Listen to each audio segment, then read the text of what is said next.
This week on the Midlife Awareness Podcast.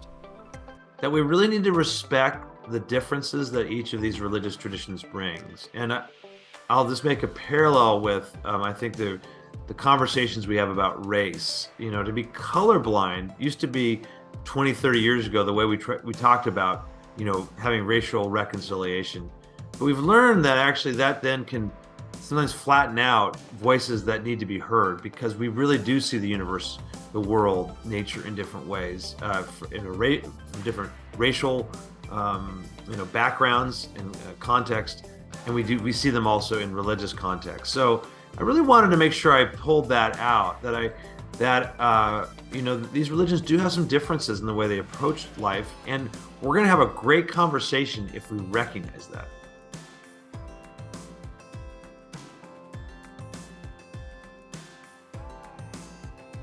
Welcome back, everybody, to the Midlife Awareness Podcast. Thank you for hanging in with us. Today, we have a special treat. We have Greg Cootsona with us this week and his book, Science and Religions of America. Greg, how you doing, buddy? I am doing great. I'm really excited to talk with you. Good. Yes, this is a really good book. I think it was a needed book, to tell you the truth. I like the deep dive into the different types of religions, there's like 6 or 7 main religions. You just stuck to the main religions here in America, and so my goal is to get through all of them. We don't have to do a real deep dive in them, but some is probably going to be a little deeper than others, but I do want to get through all of them today, and because there was a lot of good information, and I did really like to see how each one relates to science. One of the major questions we're going to have to answer today is just why is there so much turmoil between science and religion? Right. And this might be a no-brainer question, but is it just a deal here in America, or is this all over the world? And you do go through that. So, yeah. So first of all, what I'd like to start off with is give me a little bit of your background. Why did you write this book? Why did you find it important? And what do you do in the background then? Yeah. Well, I'll start with the motivation for writing the book. One of the primary activities I'm a part of is that I'm a lecturer in comparative religion at the California State University, Chico. So that's, Northern California. We're about 200 miles from the Oregon border. I teach a lot of undergrads about science, technology, and religion. In fact, I've been doing that for the past decade or so. And the books that I had to use were really good, but they tended to focus on Christianity or monotheistic religions. And over time, I kept getting questions from students. Can you recommend a book that really is multi-religious in orientation, and what I like to call decentered, right? There's not like a sense of, well, there's Christianity and there's other religions. It's like, no, every religion, every perspective in approaching science is equal. There's not really a center in that sense. It's decentered and multi-religious. So that book just didn't exist. It didn't exist on 2 levels. One, it didn't exist at the level of undergraduates that could be accessible and short, concise, that sort of thing. And it didn't exist in the sense of really offering a unified voice. So there are 2 other texts that are really good. There's Science and Religion Around the World by Ron Numbers and John Hedley Brooke. And there's also the Oxford Encyclopedia of Science and Religion. But they are really high level. They're quite long, and they are written from different voices. So you get a lot of variance of perspective. I mean, what I wanted to do was to try to make sure each religion's perspectives was, voiced, but not that I was getting into scholarly debates at a higher level that is just going to confuse my students. So that was why I wrote it. For me particularly, I've been involved in this field of science and religion since probably my master's studies at Princeton Theological Seminary, where even though I was there to do like biblical studies and theology, from the very get-go, I got into how science and religion relate to one another.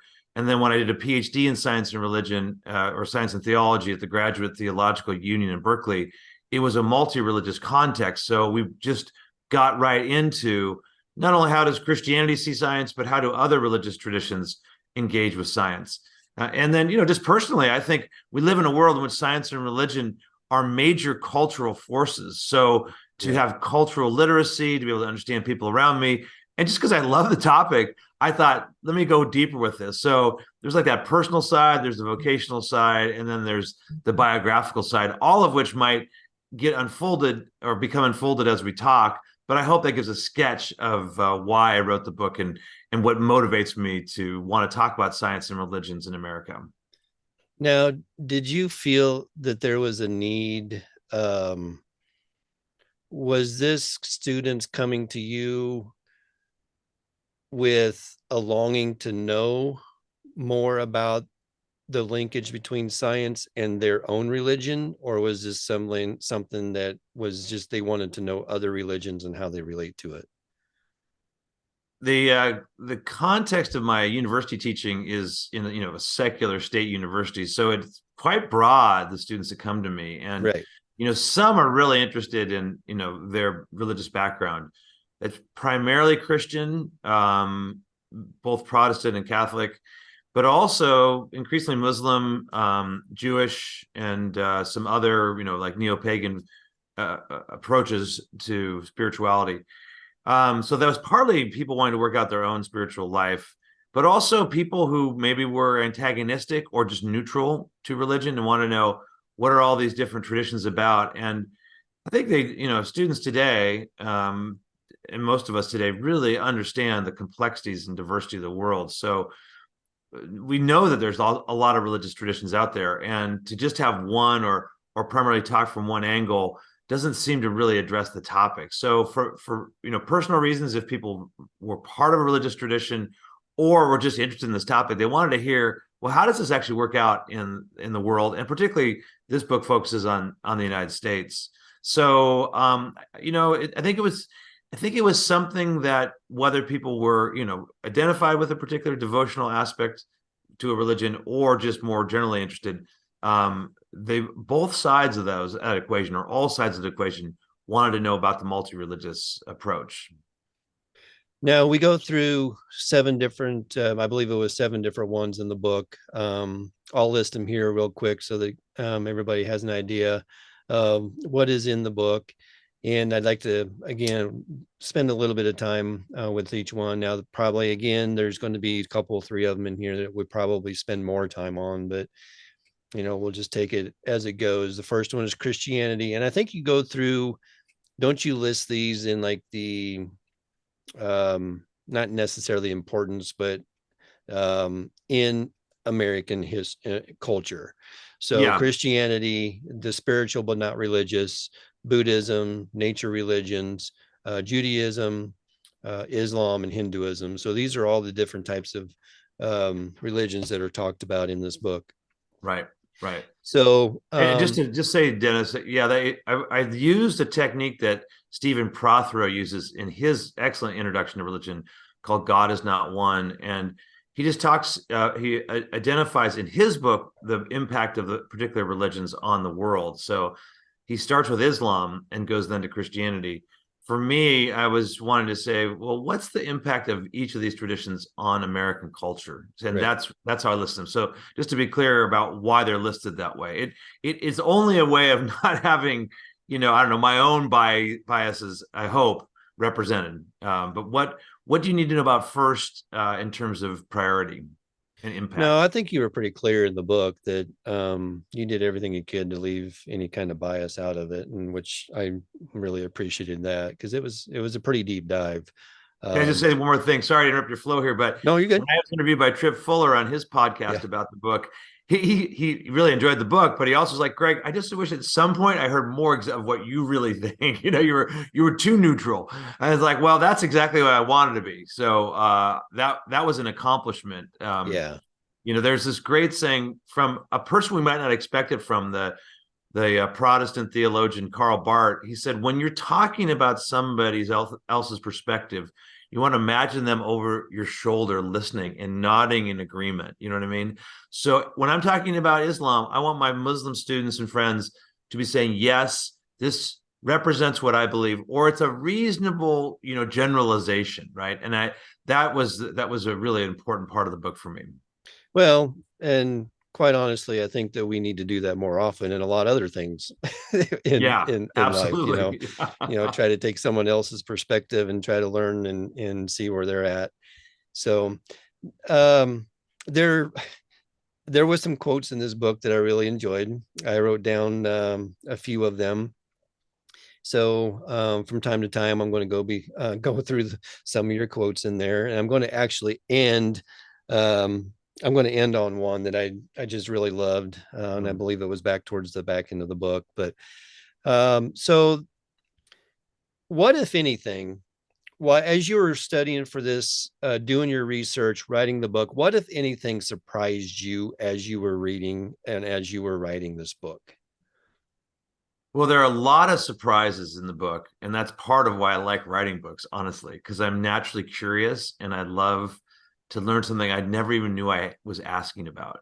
One surprise that I learned was the way that nature religions, and particularly indigenous Native American religious or spiritual traditions, talk about themselves. So there's this great, interesting word study in the Southwest among the Pueblo Indians, that they have no word for religion. Their word for religion is doing. This is from the Tiwa tribes, around Taos, New Mexico. So Severin Fowles, who's a scholar at Columbia University, points out their word is doing. It's not religion. So he has this book called The Archaeology of Doing.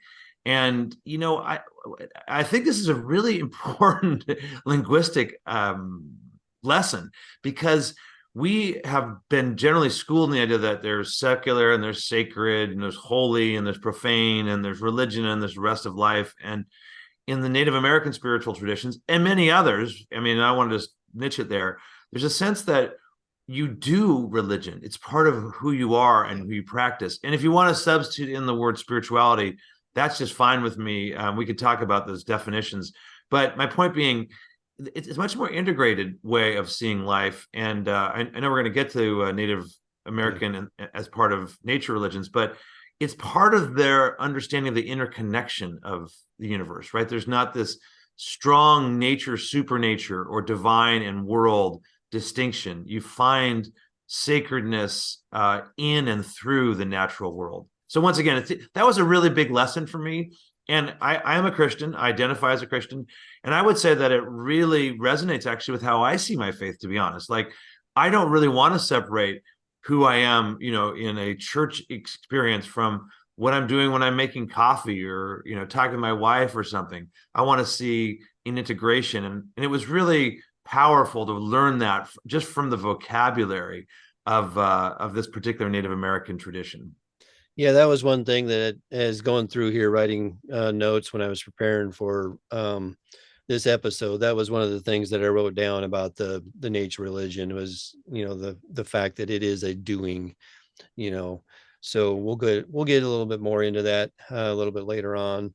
Now you one thing that there are some things in here that kind of like, I guess not really blew me away, but I was sitting here thinking, okay, how does this make sense? Okay, so religion and science seem to lack essences, therefore are not natural kinds. Can you explain that?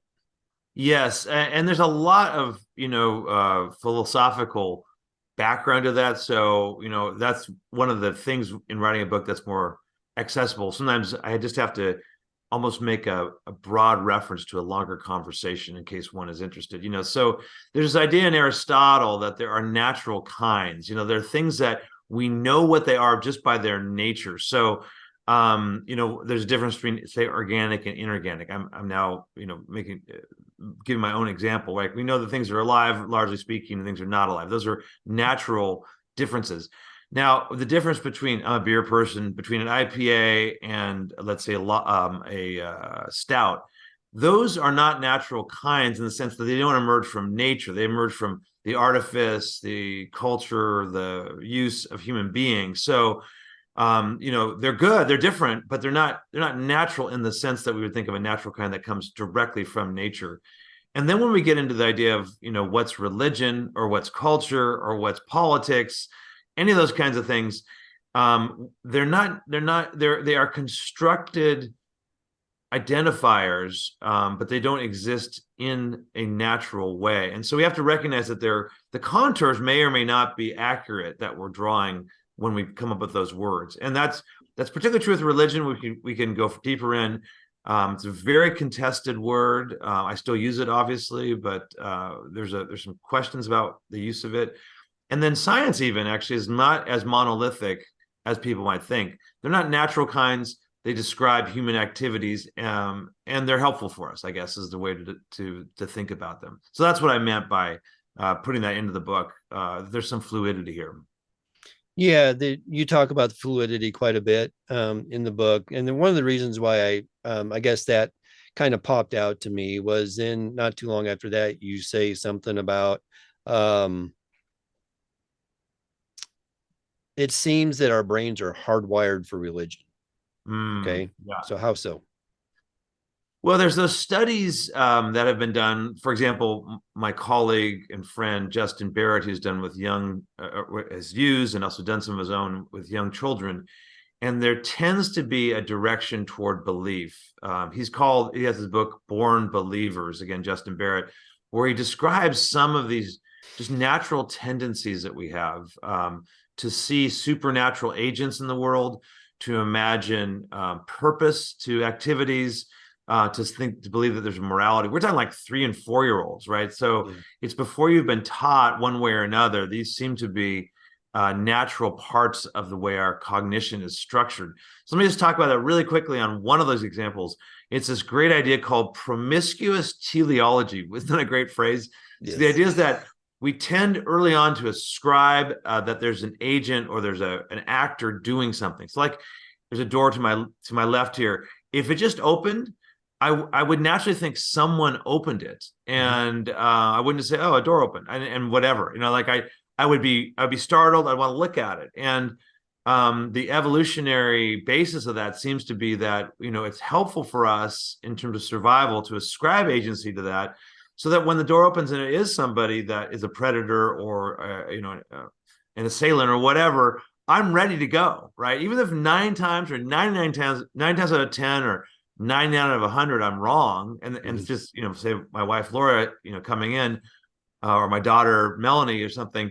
It's like I have a purposeness, a teleology that I've ascribed to that action, and so that's a natural part of our brains, and that then tends to feed into religious practice, because we then tend to see that behind all things is a purpose and a mind. There's a tendency toward that. So sadly, if you're an atheist, I'm only kind of joking about this a little bit, but you're like at a disadvantage, because it's just natural for us to have some sort of spiritual or religious inclination. Hello, everybody. If you like the content of this podcast, please like, share, and subscribe to this channel. Also, you can send me a message at midlifeawareness.podcast@gmail.com. Yeah, because we're going to get into a little bit about, I guess, some of the definitions, and that's where I'm going to go next with. So go ahead then and define the two religion, science, and technology then. Yeah, I mean, I want to make sure I pulled it out in the book because the religion one's the most complicated, but I'll do a science. Really, science studies the interactions of the natural world at its base. So it's looking for naturalistic cause and effect, in the world around us. Religion, I use this definition, which is a little complicated, but it attempts to be, comprehensive. The belief in God or many gods or ultimate reality, as well as an organized system of beliefs, ceremonies, sacred stories, and ethical guidelines. Back to Stephen Prothero, he says you can talk about 4 C's: creed, cultus, code, and community. Creed, what you believe. Cultus is a technical term meaning what you worship. Code meaning your morals, and community meaning who you do those things with, right? And then technology is like is sort of the use of science in industry, engineering, to invent useful things or to solve problems. So those would be the definitions I work with. And as I said, Dennis, it's like, those are actually somewhat contested definitions, especially religion. But they seem to be holding up, and I'm going to keep working with them. Well, that's good. For what it's worth, I'm talking now in the world of scholarship, the relationship between religion and spirituality is pretty close. So even though we like to make a popular distinction between those, between being spiritual and religious, in the scholarship of religion, those are reasonably close words, and we can talk about that as well. But just so you know, I use them interchangeably and will as we talk today. Oh yeah, we're gonna talk about that for sure, because one of my favorite chapters in the book was talking about the spiritual but not religious. Yeah. So we're talking with Greg Cootsona here in his book Science and Religions in America. So to me, I don't know if anybody else goes through this, but this leads to a confusion that I have. In that one area, you say that you equate religion with a belief in a supernatural being, but yet then you define a religion as a belief in a god or many gods. Okay. So on one hand, you're saying religion doesn't necessarily have to have this supernatural, but yet in your own basis of defining religion, we have this supernatural that we worship, in lack of a better word. So Yeah. can you Yeah. kind of go through that for me a little bit? Yeah. And I don't remember if I made this confusion in the book. I tried not to, but there are things you write in books you don't always remember. But I Well, would I'm want easily confused anyway, Greg. So to. There has been a tendency to think of religion as relating to a supernatural being, and that again is the monotheistic bias that's built into our yeah, thinking. Um, Inclination, but by bias I mean inclination. I don't mean it to be a nefarious thing. It's just like we're right. inclined to think this way, and there have Yeah, been sociological studies that approach religion as if belief in a supernatural being is essential. It's not essential. I mean, Buddhism is non-theistic in most of its instances. So by not, I'd want to not say atheistic, but non-theistic. If those terms mean the same thing, fine. It means there's no God, essentially, right? right, You don't need a God in Buddhism. Confucianism, which I did not work with in the book, right. is also tends to be a non-theistic religion. So there doesn't need to be belief, but that's why this idea of ultimacy is helpful. Houston Smith, in his book, The World's Religions, uses that the term that religion is being grasped by an ultimate concern. So if we're going to have this category of religion, we have to make sure there's something that allows for people who are religious who do not have belief in God or gods, because that's definitely a part of the religions of the world. Well, that was a very good explanation there. And then basically, then that leads me to another question. And that is, then you see, especially in this book, you see science, especially like in Buddhism, um, maybe not so much as Islam, but especially in the nature religions, science is interwoven into those religions. Okay. Mm-hmm. Yeah. Now, as background to this question, I come from a very um, conservative Baptist background. Okay. So, and we'll get into this in a little bit as far as Christianity goes. There's this fight between science and religion. Okay. So, does science ever become a religion at some point? Now, I know it can be depending on the person, right? But does science ever then for someone just become part of their religion then, you think? Yeah. Let me see if, Dennis, if I'm getting your question right, and feel free to Yeah, yeah, stop me if I'm sure. going the wrong No, direction.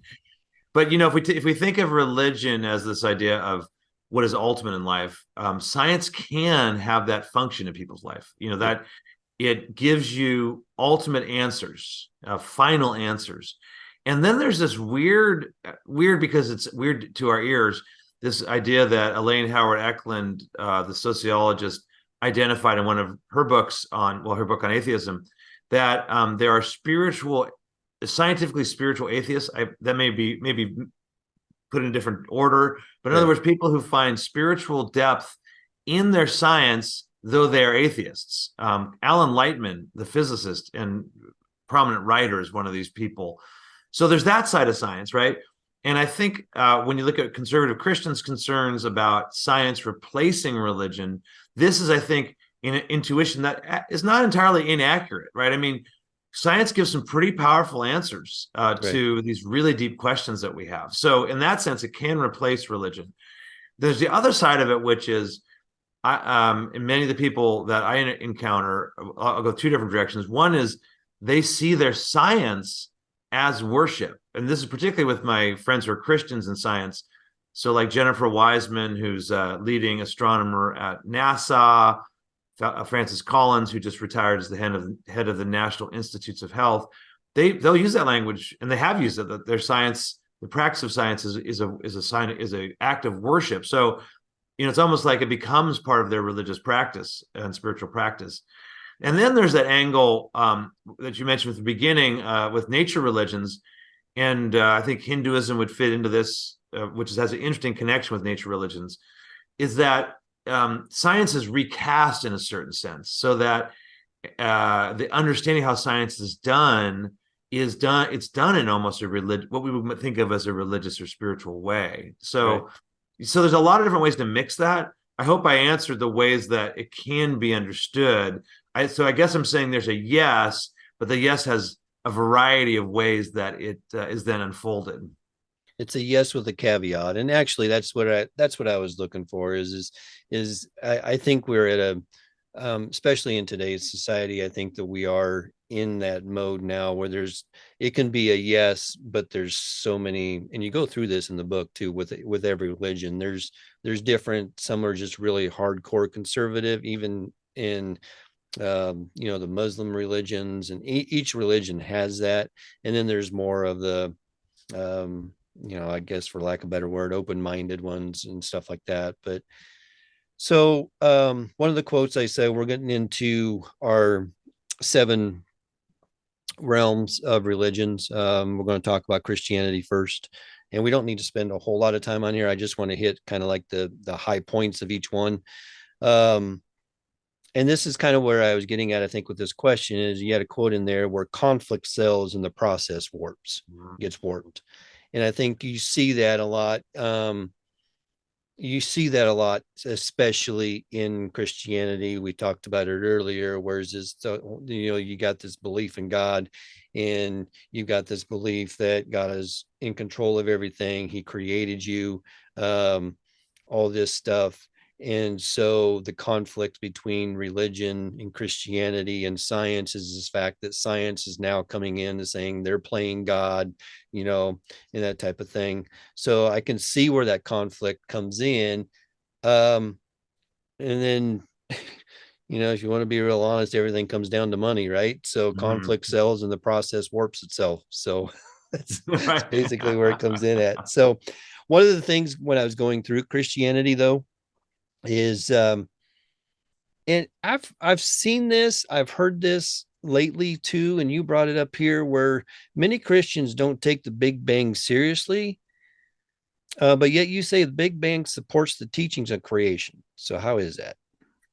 Yes, I have to admit, you got me on one of the perplexities I have with Christianity. I just read about 40 student essays for my science, technology, and religion class, and many of them assert that Big Bang cosmology is a problem for Christians who believe in God's creation. And what's funny is that Big Bang cosmology, which emerged out of Einstein's theory of general relativity in the early part of the 20th century, it was resisted by leading scientists like Fred Hoyle, and he had his steady state cosmology, because Hoyle said,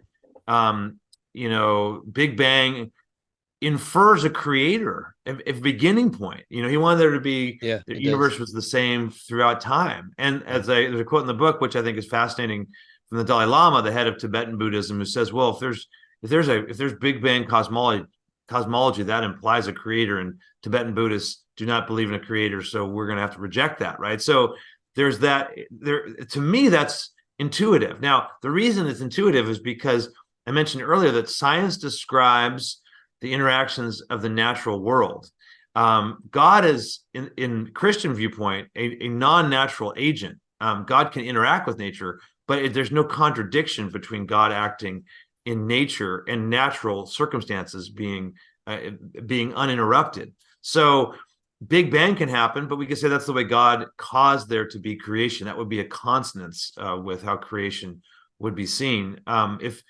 If one of those places, and I don't want to get off in pro-life here, but I will just say it because Go it ahead. works for conservative Christians also who are pro-life. That when Psalm 139 in the Hebrew Bible says that God knit us in our mother's womb, almost everybody would say, well, there's also processes we understand that happen, in terms of biology, et cetera, at the same time, right? Like Right. God is knitting us through these processes. So my whole point here is, if we, as Christians, if we understand that God can work through natural causation, then there doesn't seem to be any problem. I don't understand, and I do ask my students this all the time, why are you asserting there's a problem with Big Bang cosmology? It was resisted in its origination because it was seen as being compatible with a monotheistic perspective. Yeah, yeah, it just makes sense because I mean the your obvious question is before the Big Bang, where did all this matter come from? Mm-hmm. Yeah. Okay. Where Yeah. did it come from? So right Yeah. then you're thinking, well, this is just an obvious case as a Christian, if you're thinking that as an obvious case, well, God made that matter and it's all coming together. So that was, yes, that is one thing that kind of throws me for a loop too. Can So I, can I say real quick, Dennis, because I wanted to be clear scientifically, um, Big Bang cosmology is, still, as I understand it from my friends in science, is still the dominant paradigm, but it doesn't necessarily prove God. I was trying to right. want to be clear about that just for Yeah. your listeners. Like, I think it's consonant, but I don't think it's a proof by any means. So just want to make sure I put that plug or that little sentence in there. That sounds good. And really, as we go through each and every one of these religions, it seems like there's also a conflict with technology, Yeah. right? Because in a way, now I don't know, maybe technology is starting to separate itself from science. I don't know.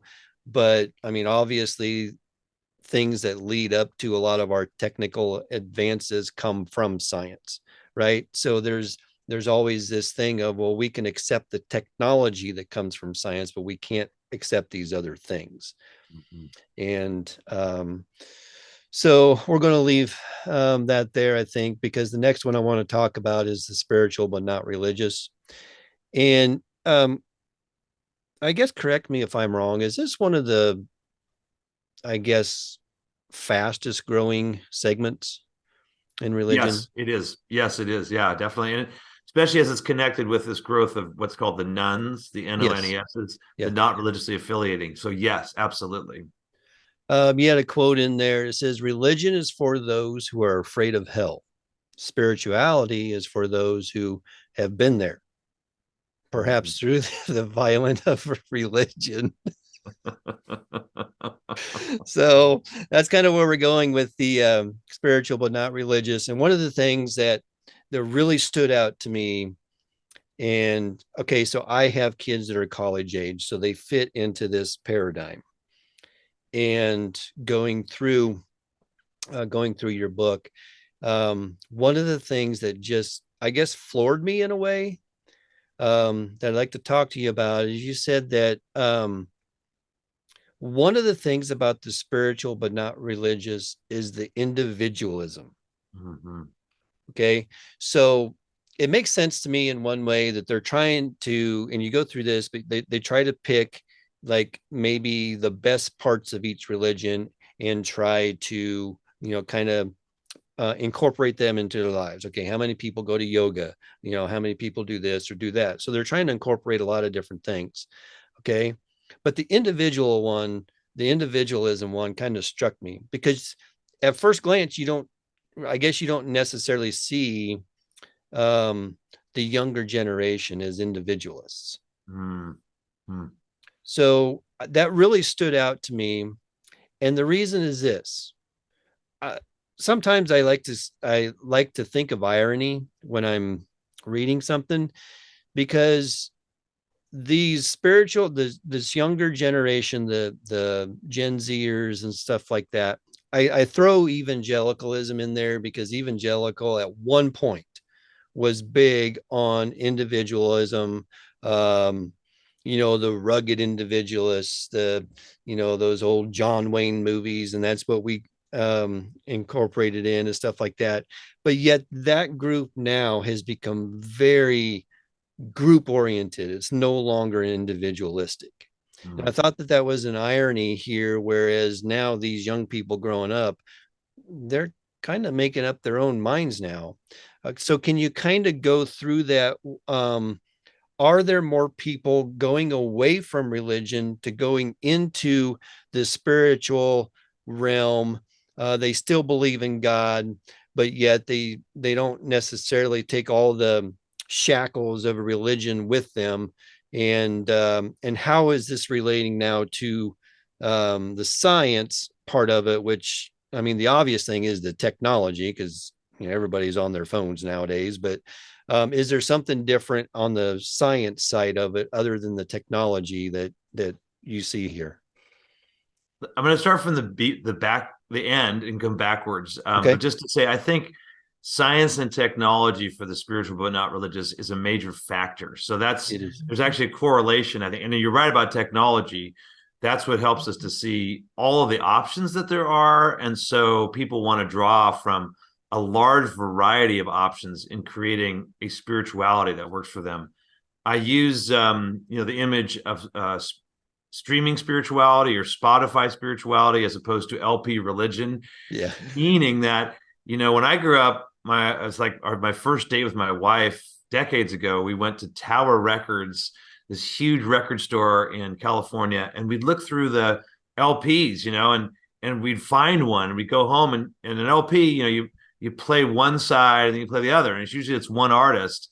And then in streaming world, which is largely how I listen to music now, it's you can have all kinds of different artists. You know, I rarely have one artist that is from the same album, right? I'll usually, if it's even one artist, it's like all their different albums or whatever, right? And so I think that's for me has been a good metaphor for how we understand religion within the spiritual but not religious, that we take different spiritualities and blend them like a streaming spirituality playlist, and that can shift. It can be the 2023 playlist, it can be the 2020 playlist, and it can be the fall playlist of 2019 or whatever. Like, so we may take in certain elements of spiritualities that are from very different sources. So that then folds back to your question, I think, of the spiritual but not religious and how that relates to individualism. So just in a direct sense, what we're saying is I want to make an individual playlist, right? I want to make a playlist of spiritualities that work for me. That's how it's played out. I think what's happened is there's been, among many other things, this deep distrust of institutions. And I think religion has tended to be an institution.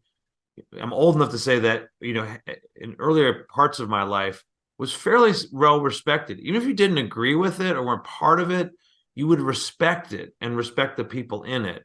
And I probably should insert here that I grew up in a family that was a family of nuns, NONESs, not religiously affiliating. We weren't particularly spiritual, but not religious. We were more atheist or agnostic. So even in my family, I learned that you respect religious figures. That's how I was, brought up. They're respectable people.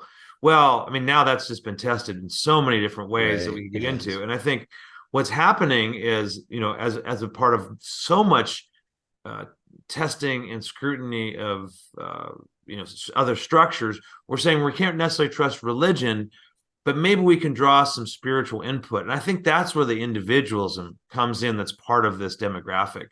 So spirituality, I would say, is seen as finding some transcendence, some deeper meaning, whereas opposed to religion is rules and regulations, yeses and nos, do's and don'ts. And people are saying, well, I want some of that spiritual input because I want to find something deeper in life, but I don't want this religious part that seems to really get in the way of spirituality, to be honest. And that means that most of the people who are in this demographic, which depending how you work it is maybe 18 to 27% of our country, that most of the people tend to be individualistic. That tends to be the angle that they approach it on. I mean, we could have a fascinating conversation of how much do you end up getting like homogenized by other forces, Right. like social media or whatever. That's a direction Yeah. we could go, but there tends to be a strongly individualistic, anti-institutional aspect to this demographic. Last point is, yes, it does seem to be growing. About 40 million people have disaffiliated from religious institutions in the United States in the last 25 years. Most of those, of course, have been Christian because that's just the lion's share of religious affiliation in our country. And so most people, though, are not atheists or even agnostics. Most still retain some religious or spiritual identification. And so they begin to fit into this category, which is really, by some estimates, either the second largest or the largest, quote, religious category in the United States. Yeah. Have you read Losing Our Religion? No, I haven't read it. I know about it, but I haven't read it. Yeah. Yeah. Russell Moore goes into that quite a bit, and that so that gives you an area of why I think a lot of people are leaving religion and leaving the church specifically. So, but so when we were talking about Buddhism next. One of the things that I got out of this chapter was now, again, correct me if I'm wrong, because sometimes I can overgeneralize things. Sometimes in Buddhism, there isn't this thing of an afterlife, but you kept talking about karma. So my question is, does karma then become a representative of an afterlife in Buddhism? Well, Buddhism is really fascinating because it grows out of Hinduism, or what we call Hinduism. And so in Hinduism, you have this idea that there's a soul that, transmigrates or gets Yeah, reincarnated, through various lives. Buddhism, or the Buddha, Siddhartha Gautama, took that idea, but changed it because he believed there was no enduring soul. It's this teaching of anatta in Buddhism, meaning no soul. Whereas, well, the Atman is soul in Hinduism. Anyway, my point here is that there is an afterlife. Like Buddhists do go through various lives. You get, could say incarnated over time.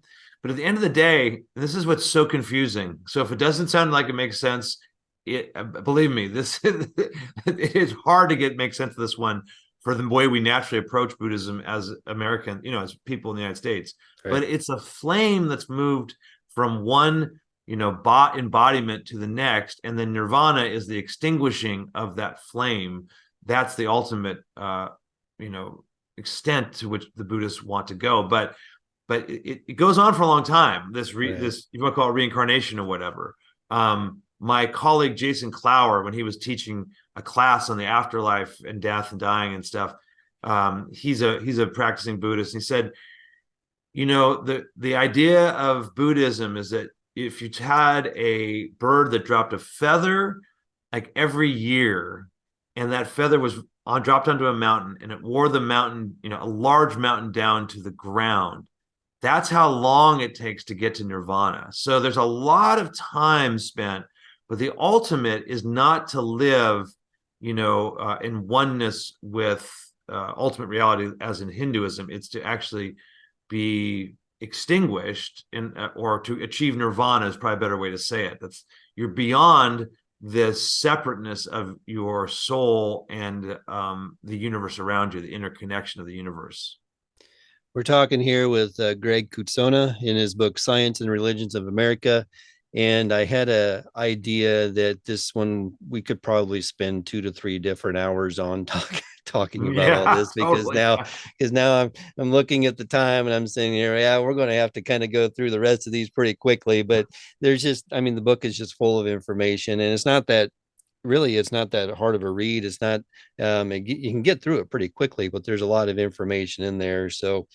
Um, so Dennis, yeah, can I just say one thing about yeah, Buddhism real quick, just sure. with connecting with science, because there's so much interest in this. But just to say that idea that we don't have an enduring soul or self, in Buddhism, seems to really connect with neuroscience, which does not find that enduring soul somewhere in there, in the experience of neuroscience. So there's been this fascinating connection in science and religion, or Buddhism and science, between those two. How Buddhist texts talk about the self or the person, and neuroscience does. And so that's made Buddhism, for many years sound really science friendly. And I think that's tremendously interesting. It makes a lot of people who aren't Buddhists want to learn from Buddhism Right. in terms of connecting religion and science. Hello, everybody. If you like the content of this podcast, please like, share, and subscribe to this channel. Also, you can send me a message at midlifeawareness.podcast@gmail.com. Yeah, that was one of the things I took out of that too, is they're one of the religions that really interweave science and religion fairly well. Another quote that you have in the book, it says, you mentioned that conflict with evolution is a conflict of morals and knowledge. Can you explain that? Yes, this comes from a book that John Evans wrote, the sociologist at UC San Diego, who's just brilliant. And so, a lot of times we think of religion and science as these content, cognitive frameworks, and they are that. But for most people, religion operates at the level of morals and a level of affect. In other words, it's a sense of life that you have. So whatever, this is why this whole thing of, we didn't come from monkeys is so powerful for people who want to resist evolution. Because what you're saying is, well, God made me good. God gave me, his image, if you're a traditional Christian. To say that we came from monkeys, that's actually an emotional, moral thing. You know what I mean? And it's not really a cognitive content thing at the deepest level.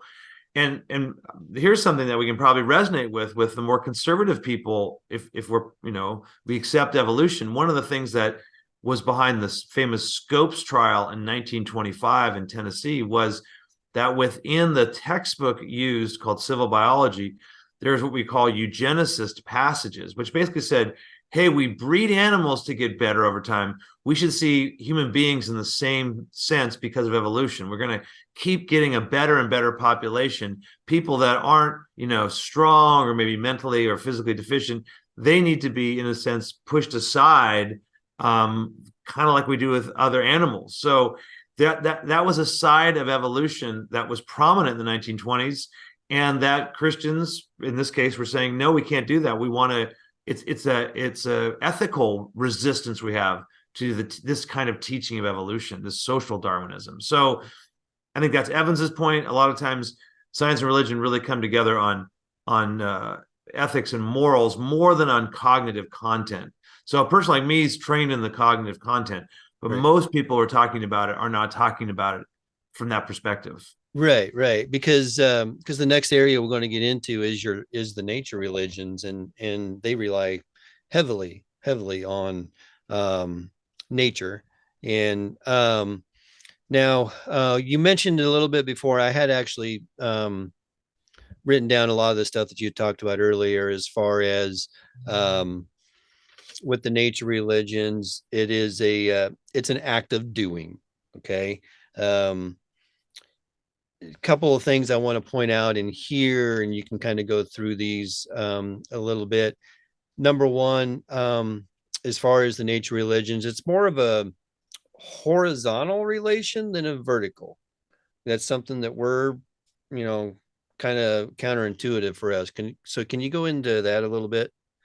Yes, I mean, we tend to think of, again, I think most of the framework, if we have a religious framework, even if we're not religious, is one of God is above and we're below, and it's Yeah. the traditional monotheistic one God approach, right? And what nature religions do is tend to see an interconnected network or matrix of being, in which sacredness is all part of that. So that's why they're nature religions. Sacredness, transcendence, meaning comes from within nature.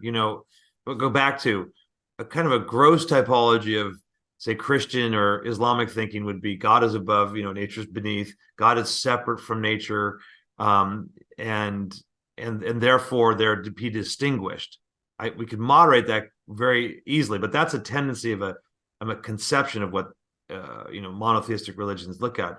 Nature religions say, well, no, there's all this world around us that we're a part of, and so we can actually find sacredness in other animals. Like, one of the fascinating practices in many Native American traditions is the spirit animal. You find an animal that you learn from. You learn from the wolf, or you learn from the beaver, or you learn from the hawk. You learn, they actually have spiritual lessons for you. I mean, it makes me laugh because that's, for many people, just a really odd concept.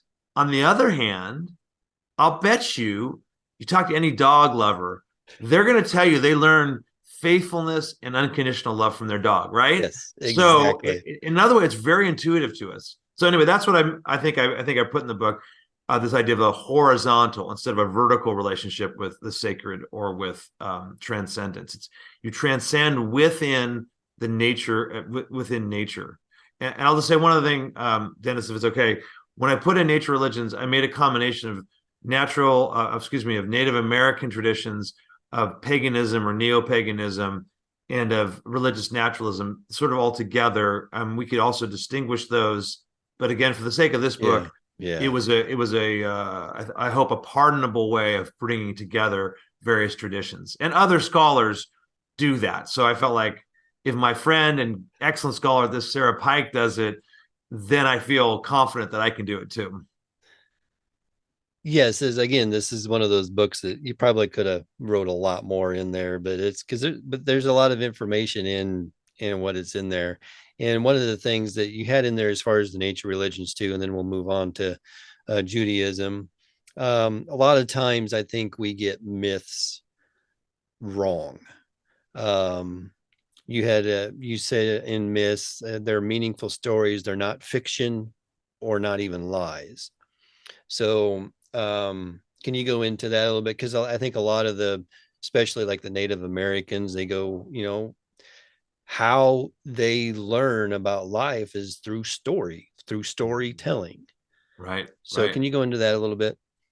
Yeah, I mean, and I think this is really important because we tend to use the word myth popularly to mean a lie. I'm not. This is not some myth I'm talking about, right? We use that phrase. Right. I mean, this is not some Right. lie I'm talking about.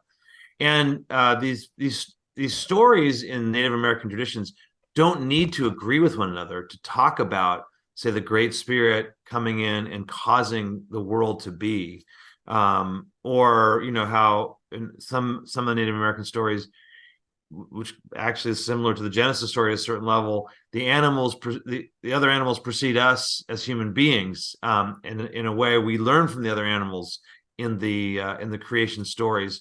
Those stories, again, they don't have a direct conflict with science because they're not seen as literal descriptions. So I mean, I'll have to put this back into the Christian framework. In the fundamentalist approach, literalist approach, you've got 6 24-hour days. How could that correspond to 13.7 or 13.8 billion year old universe? Well, that's a problem if you have literalism.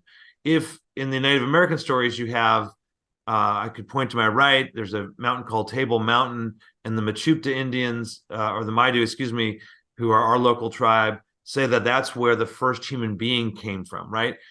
They're not going to look for the bones necessarily, but they're going to say that's a meaningful way of understanding our coming to be. Now, if I can just connect that a little bit with science, we already see that there's not going to be a conflict with the stories of the sacred stories with the scientific rendering of creation. And then also, in another sense, though, put science in a different relationship with us. And this goes back to your interconnection. Like when Gregory Cajeta, a biologist and Tiwa member, again from the Southwest, talks about native science, he says, well, we can include spirituality when we do our science. It doesn't exclude spirituality. It's part of our science. We also don't want to become what Rene Descartes, the 17th century European philosopher, said, that we are masters and possessors of nature. Right. We use it for what we want. Right. We want to see ourselves coming in and through nature. And so in my own area of Northern California, we're, finally getting, meaning the European settlers and the people who came from Europe in our heritage, we're learning from Native Americans about how do we manage our forests Yeah. instead of trying to again come over and possess it. What if we utilize natural practices like prescribed burns to help the way we manage our forests and relate to it? This is a different way that Native Americans have practiced their science to help them be in better consonance with the natural world around them. Next one I want to go into is Judaism, and I think from here on out, like I said, we could be talking about this the rest of the afternoon, and I don't I We can don't do want to. we can just do a lightning round, Dennis. You know, I think that's what we're going to do from yeah. here on out, starting at Judaism. So I think what I want to do is just kind of get your overall thoughts on these last three, the most important points out of these, and starting with Judaism. Well, I mean, I think the thing with Judaism is my friend Jeff Middleman, who's a rabbi and who runs a great Jewish science and faith organization called Sinai and Synapses. What he would say is it's like it. I'm now going to paraphrase Jeff, but it's a lot easier for most Jews to accept science than to accept, their religious practice and the religious text as definitive. So Jews are really highly represented in science. I'm flipping through my book because I'd love to get the exact numbers, but if you think about, there's about 8 million Jews in the United States, it's about half of the Jews in the world. So Judaism, first of all, is not a very big religion in terms of numbers as compared to, say, the 1.8 billion Muslims in the world, but it's in the 20% range that Jews have won Nobel Prizes in science. It is 26% of Nobel Prizes in physics, 28% in medicine, 19% in chemistry, yet only 0.2% of the world's population. Yeah. So my point is Jews are very invested in science and have a lot to say about science.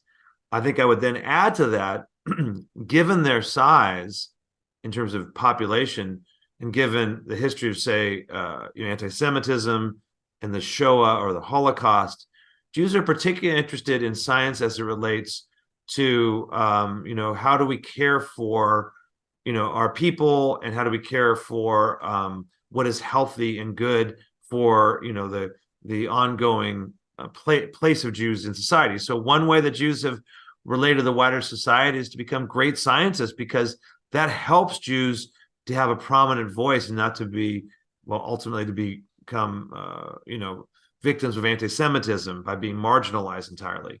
They can also be very interested in things like reproductive technologies, because those are related to Jews, fulfilling their command to be fruitful and multiply.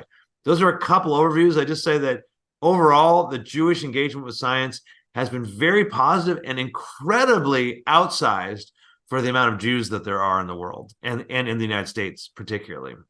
That was one thing that stood out for me when I read that was the amount of Nobel Peace Prize winners and all that came from Judaism. So the next one we're going to talk about is Islam, and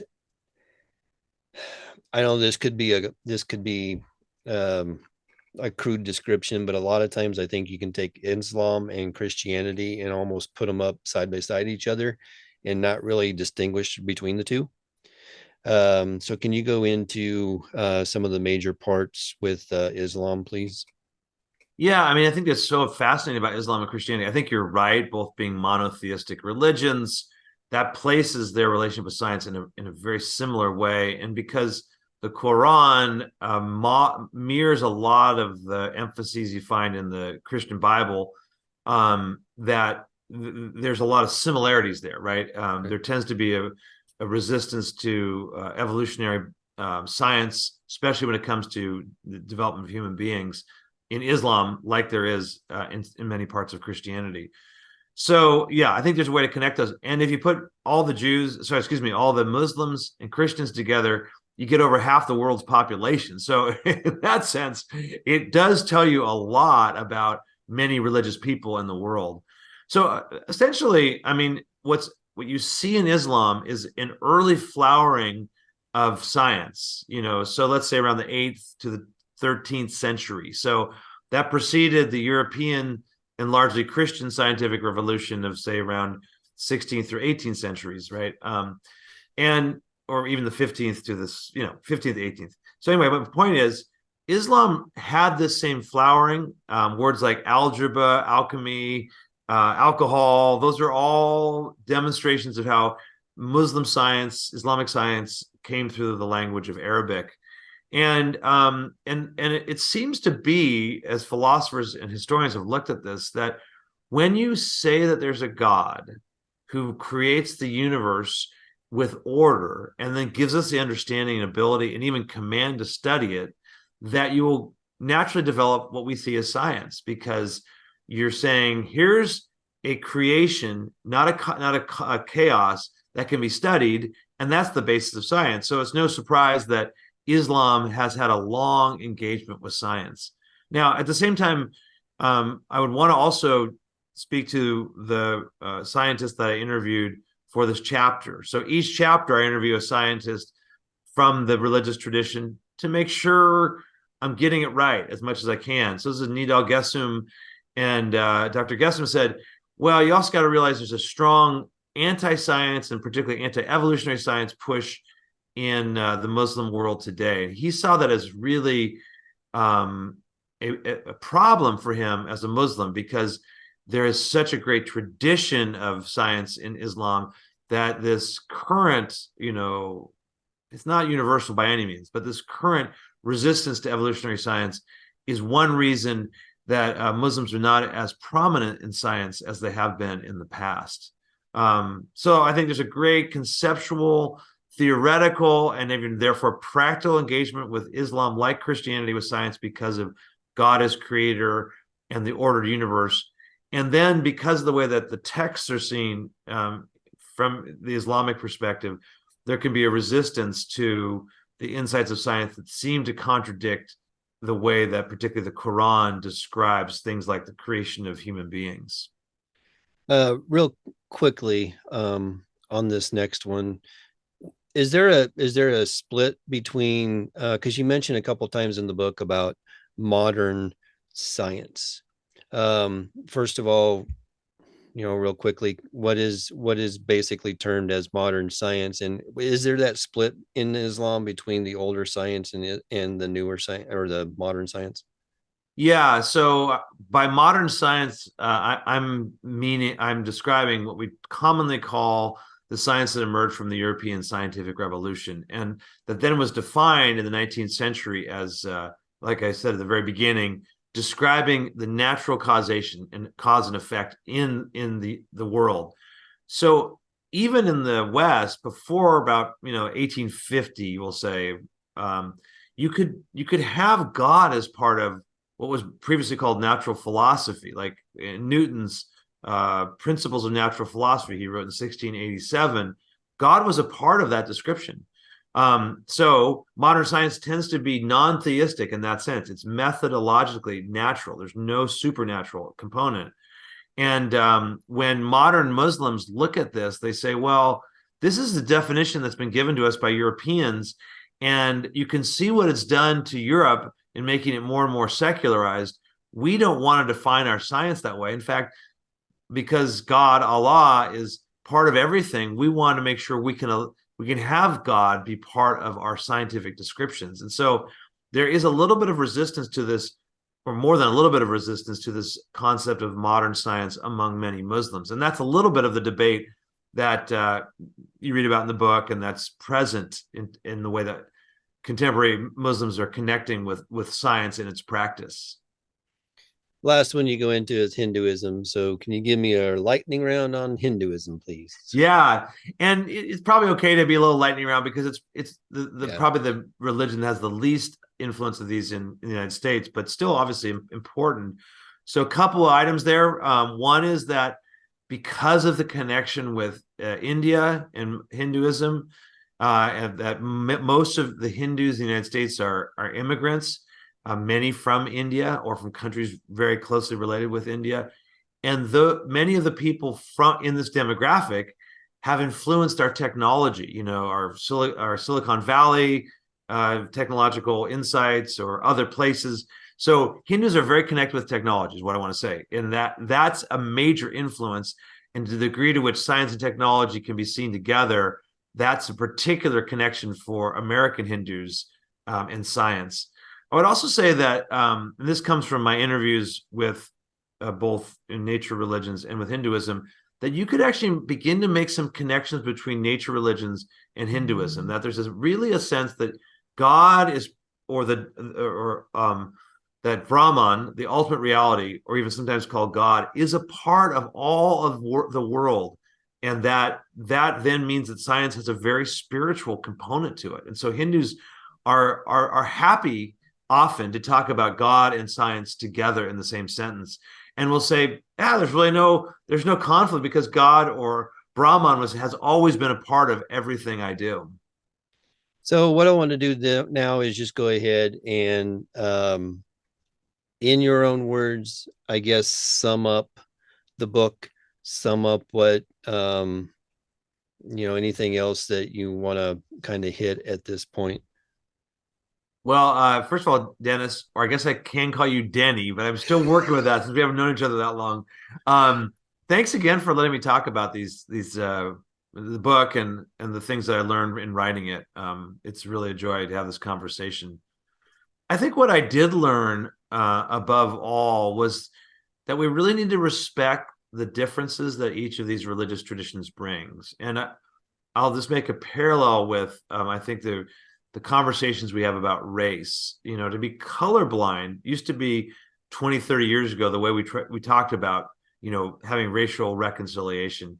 But we've learned that actually that then can sometimes flatten out voices that need to be heard, because we really do see the universe, the world, nature in different ways, from different racial backgrounds and context, and we see them also in religious context. So I really wanted to make sure I pulled that out, these religions do have some differences in the way they approach life, and we're going to have a great conversation if we recognize that. Yes. It'll be really interesting. Yeah. I think my students have resonated with that, honestly. The second part, having said that, is this was in response to another interview I did a couple months ago. This is the interviewer, Trip Fuller, asked me, well, was there some commonality that you see?